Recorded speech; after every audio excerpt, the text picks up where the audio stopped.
Kali ini saya bersama tim dari Gagas Misteri, yaitu beberapa teman-teman saya yang sebenarnya sebagai relawan juga, tapi saat ini tergabung di dalam tim Gagas Misteri, yang mana akan menceritakan bagaimana ketika kita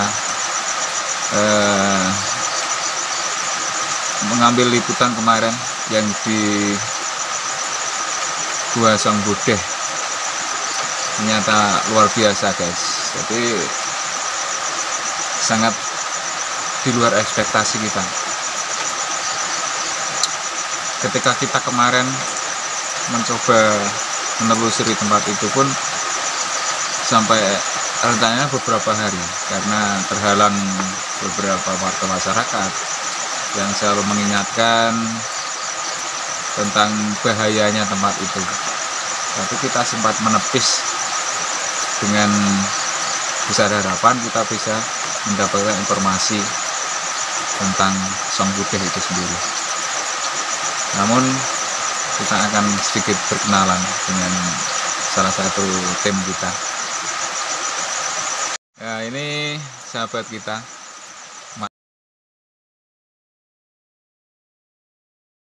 Mas Gianto. Gimana Mas Gianto kemarin? Ya kemarin itu sempat ada maksudnya jalannya itu terjal sekali, terus kita sampai berpetualang ke sana kemari. Ternyata yang kita tuju sebenarnya cuma deket, nggak jauh-jauh amat. Jadi ya mungkin itu kita itu disuruh untuk sedikit lebih berusaha lagi kalau menemukan tempat-tempat seperti itu, karena memang tempat kayak gitu itu belum pernah terekspos oleh warga kita yang ada di Priyon sini, karena memang tempatnya mungkin asing dan karena mitosnya itu banyak harimau, banyak macan-macan yang kayak gitulah. Mungkin agak sedikit takut untuk kesana, jadi kita memerlukan waktu sedikit lama untuk pergi ke sana. Kita sampai naik turun gunung, tanya warga sekitar yang ada di sawah, mungkin ada yang mengira-ngira ternyata di sana, tapi kita samperin ternyata bukan di situ tempatnya. Kita sempet hampir mau putus asa karena jaraknya itu sangat jauh sekali. Tapi akhirnya kita ya sepakat kita semangat lagi untuk tetap mencari gua atau Song Budeh tersebut. Akhirnya kita menemukan dan alhamdulillah sebenarnya kita puas dengan hasil yang kayak gitu, hasil yang memang kita sepakati bisa menemukan tempat seperti itu sebuah kepuasan tersendiri. Dan dorongan apa sebenarnya yang menjadikan jenengan berani mengikuti tim Gagas Misteri menuju ke tempat yang memang kan notabene di warga masyarakat itu sangat bahaya gitu, sangat istilahnya beredar kabar sampai berpuluh-puluh tahun bahwa di sana memang sarangnya macan Jawa gitu loh. Itu apa yang menjadi sebenarnya itu saya itu suka sama hal-hal yang kayak gitu, yang maksudnya nggak suka dalam konteks yang paling tinggi, tapi cuman sekedar suka aja, suka karena memang di Priyon sini tuh banyak keanekaragaman kayak gitu tuh banyak. Jadi sukanya itu pengen ngeksplor lah kalau pas ada waktu luang. Kebetulan saya sendiri juga jarang di rumah, terus pengen ngeksplor tempat yang baru, pengen punya kegiatan yang baru yang belum pernah saya lakukan sebelumnya. Itu akhirnya saya gabung. Ya sebenarnya nggak gabung sih, cuman pengen kalau pas ada waktu luang pengen ikut aja kalau pas ada acara kayak gitu. Dan persiapannya kemarin apa saja? Sebenarnya persiapan nggak banyak sih, cuman doa paling penting ya paling itu doa, karena memang kita itu memasuki kawasan yang dianggap warga sekitar itu asing itu ya istilahnya kalau orang Jawa itu harus pakai lonwun atau mungkin doa sama yang di atas. Terus kita itu harus percaya diri, pikiran nggak kosong kan, tempat-tempat kayak gitu kan istilahnya itu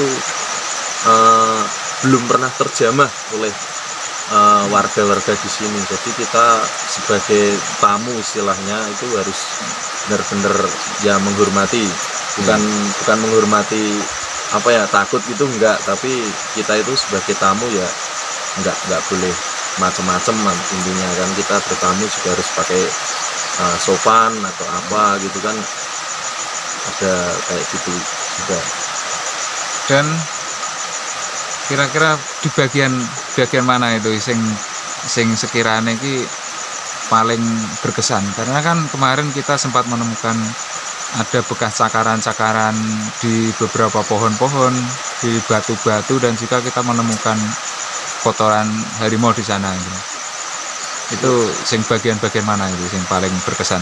Kalau saya itu yang guanya pas ditutup itu loh, ya sebenarnya penasaran banget. Tapi karena memang kita juga nggak boleh sembarangan membuka sesuatu yang belum tahu kita di dalamnya itu apa, atau entah nanti di situ emang sengaja disegel buat biar nggak ada harimau masuk atau apa, itu kan kita nggak boleh sembarangan mengacak-acak sesuatu yang memang dari sananya udah ditutupin gitu Mas. Jadi lebih kepada penasaran gitu? Iya, penasarannya itu sebenarnya pengen banget buka, tapi ya itu tadi ya itulah namanya suka gagas misteri ya, pasti ada beberapa misteri yang memang masih tetap bertahan menjadi misteri ya. Kita juga akan sedikit memperkenalkan seseorang sebagai tim kameramen juga yang punya mental baja ini. Sejak kemarin pas kita ke Gedong, pas kita ke Song Bodeh yang memang bukan tempat biasa, jarang sekali atau bahkan tidak ada orang sebelumnya yang berani masuk ke dalamnya, sampai tempat itu ternyata ditutup oleh beberapa tim ahli yang kita nggak tahu siapa itu yang menutup di sana itu. Kita sebenarnya menyayangkan kenapa tempat itu malah ditutup gitu. Kalau nggak ditutup kan kita pasti menemukan singo di sana. Dia adalah sosok tim kameramen saya yang kebetulan punya mental baja juga. Dia tergabung dalam Gagas Misteri yang selalu membantu kita dalam mengambil gambar. Tapi dalam hal ini sebenarnya butuh mental juga. Beberapa orang-orang dibalik kesuksesan liputan Song Bodeh sebagai markas besar harimau Jawa di area Gunung Kidul sebenarnya. Tapi untuk saat ini kita belum bisa menemukan jejak-jejak yang akurat. Kita hanya menemukan jejaknya, tapi kita belum menemukan sarang untuk saat ini. Tapi ada informasi juga jadi beberapa warga masyarakat bahwa ada satu tempat lagi, yaitu di Parangan atau Bukit Parangan, Gua Parangan ya, atau di mana itu Jurang Parang. Tepatnya itu di sebelah utara atau sebelah nanti ya, terus pokoknya kono kae lah. Yang jelas tempatnya sangat misterius juga. Dahulu pernah ditemukan beberapa bangkai-bangkai manusia di sana dan juga jejak-jejak harimau yang ada di sana. Kita nanti akan telusuri tempatnya, tentunya masih dengan tim Gagas Misteri yang akan selalu mendatangi tempat-tempat misteri demi mendapatkan informasi yang jelas.